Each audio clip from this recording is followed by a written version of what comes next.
us too. Happy with that? Okay, next. Okay, just maybe one or two more. One more. All right, the gentleman at the back there. See these guys, they just have to ask you something. All right. Firstly, I have to say that your voice is the most amazing voice. You're definitely my favorite female singer. Thank you very much. Okay, to my question. When you were growing up, who were your inspirations? Because your style of music right now is really unique and I love it.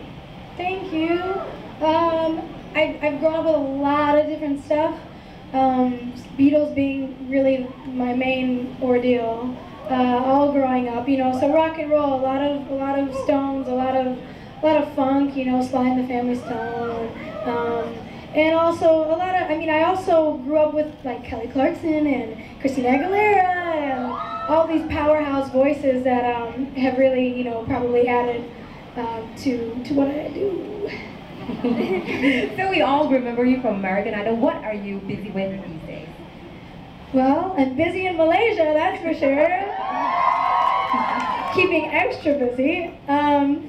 So I've been recording new material whenever I get a chance back in LA, and traveling a lot. Been doing a lot of different gigs. Just been traveling to Singapore, and that was most recently, and what else? Arizona, Phoenix.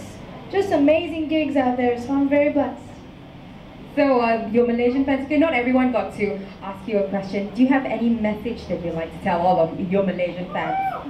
Well, I'd like to say that I know how far away we are, you know, and I appreciate that you guys have stuck around and, you know, followed me for this journey.